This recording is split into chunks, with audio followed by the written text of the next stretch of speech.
I swear, every time I have a little bit of free time that I can work on videos, something goes wrong.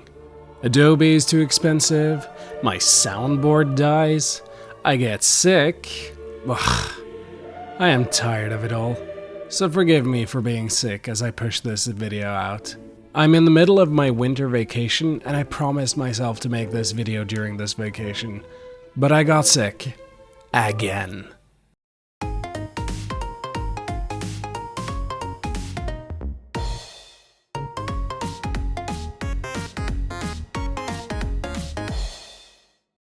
A few years ago, a little known game known as Bullets Per Minute hit Steam. It was one of the coolest new concepts in games. An FPS roguelite where everything moves along with the rhythm? How can you not love that? Getting into the groove was oh so satisfying, and the allure of just getting in just one more run was always strong. But what I love so much about games is that there's always room for more iterations. What if you take the absolutely genius concepts of Bullet Per Minute and marry it with Doom? I'm pretty sure Metal Hellsinger is what would come out of it. Now, full disclaimer, I've not listened to a lot of metal music, so I cannot say the music was what drew me into it. No, honestly, I am in love with the idea of a story-driven rhythm shooter, and the metal music is just a bonus on top of it all. I knew I wanted to try it when I saw a trailer for the game during the quote-unquote E3 season of 2022. And lo and behold, a demo was out the same day. I had to try it. It was one of the most fun experiences I've ever had. And gosh dang, the metal music just absolutely rocked. It reminded me so much of the fun I had listening to the music in Metal Gear Rising back in the day. Making the mother of all omelets here, Jack. Can't spread over every egg.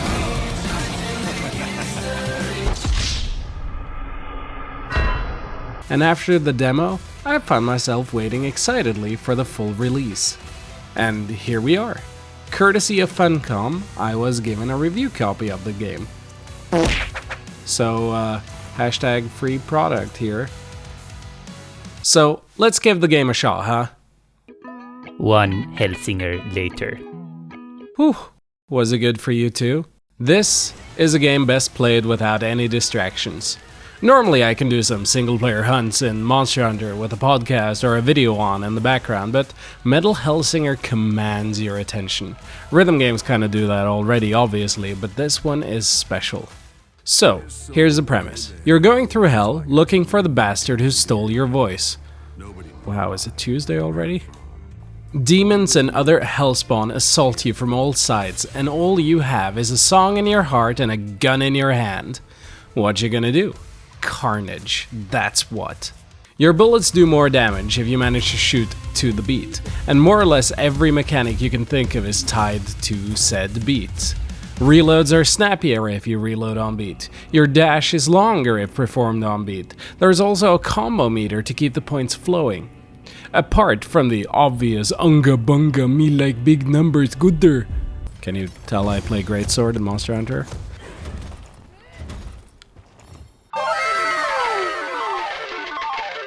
The combo meter also ties into the downright radness of the music.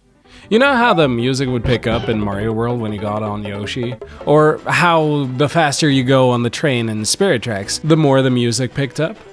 It's the same principle here. Music gets progressively cooler the higher your combo meter is, and when you hit 16 times combo, the vocals kick in and you genuinely start feeling like a total badass. The effect this has on me is not to be understated.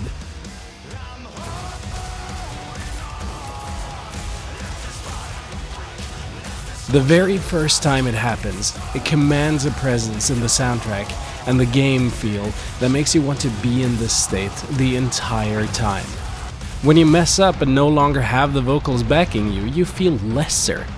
This makes you intrinsically want to engage with the core mechanic of the game, the rhythm, and I find it to be absolutely brilliant. Your own shots feed into the rhythm as well, and you start feeling like it's a strange collaboration between you, your guns, and the soundtrack.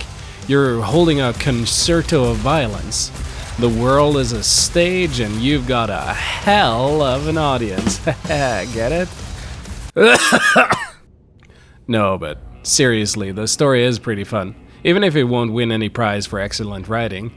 As I mentioned earlier, you're trapped in hell without your voice, and you need to find both it and the bastard who is keeping you locked here, the judge. This piece of work will serve as your main antagonist throughout the story, and if I could level a tiny complaint at the game, it's that the judge is your only boss enemy throughout the 9 missions in the game. Her voice is good, but it doesn't necessarily sound like it has enough oomph when she is supposed to lose her cool, and that feels like a little bit of a shame. The game also ends on one hell of a cliffhanger, so that also left a little bit to be desired. That being said, it is definitely worth looking into, and if nothing else, it has me genuinely excited with the promise for more Hellsinger sometime in the future. With you on your journey through these 9 levels, or circles of hell if you will, is Paz, a talking skull with a voice like butter. He'll be doing the narration for more or less everything in this game, even the parts he canonically isn't there for, so I hope you like his voice as much as I did. So you go through a level feeling like a total badass, beating the first version of the judge. Back on the main menu, you suddenly notice a few extra challenges have opened up. Looky here, this game has a few extra upgrades you can get. Beat one of these challenges, or torments as the game calls them, and you'll grab a rune related to the challenge you just did. These runes augment your gameplay in various really cool ways. For instance, if you're the kind of person who might mess up your combo, you can equip a rune which will save your combo once. Or you can grab a rune that will give you a bunch of free ammo when you switch weapons. It reminds me a lot of the Doom reboot back in 2016, and that is absolutely not a bad thing. Some of these torments can be really brutal too, but that's besides the point. The point is that with 3 different runes and only 2 weapons you're allowed to bring into a level, it allows for some experimentation without feeling overwhelming for a quote-unquote simple rhythm game. Honestly, with bullets per minute first and now with Hi-Fi Rush on the scene, I am loving this trend of adding rhythm mechanics to other genres like this. I hope it continues for a while. Honestly, there really isn't too much more to say about this game without spoiling it, other than this of course. I'd like to extend a hearty kudos to the team of developers. This is their very first game, and it's got such nice production values. One of my favorite moments was, not to spoil it, but Serge Tankian from System of a Down makes an appearance at a very cool part of the game. Prior to its release, I was also super worried that this game would be hard to review because of copyrighted music and all that jazz. Or should I say all that metal? But no, turns out that all that music in the game is fair use to show off. That means that if you want to stream the game, you totally can. It is extremely player friendly, and I absolutely love that about the game. They've also added some stuff post-release. Now there are hidden secrets you can find in the levels, on various difficulty levels that unlock different weapon skins and some more lore. Plus, there's an extra difficulty that now unlocks after you beat the game. Archdevil mode, where you get late game enemies into earlier levels, and also actually goes and introduces whole new enemy types into the mix. And, as if that wasn't enough, you can also use whatever music you want. That means that you can do something like this.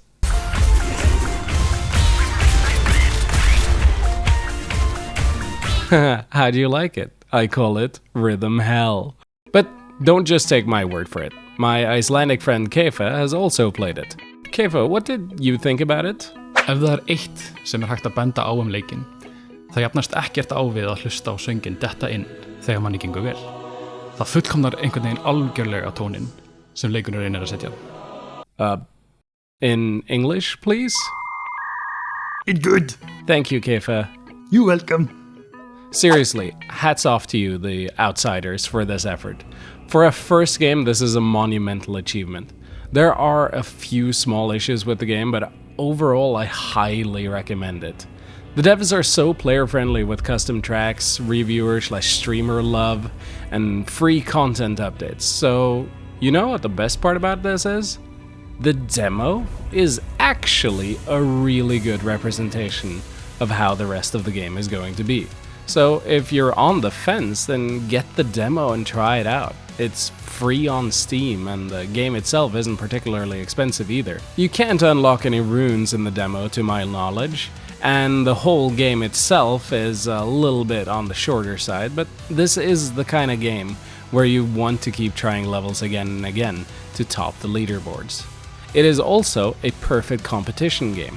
This was one of the games we chose to use in the Norway's Best Gamer finals earlier this year, and it was absolute amazing mayhem and intensity. One of the kids who sadly got eliminated early was crazy good at the game, like top 100 in the world on the leaderboards. Speaking of leaderboards, let's see how I'm doing. Ha! Suck it, Cass!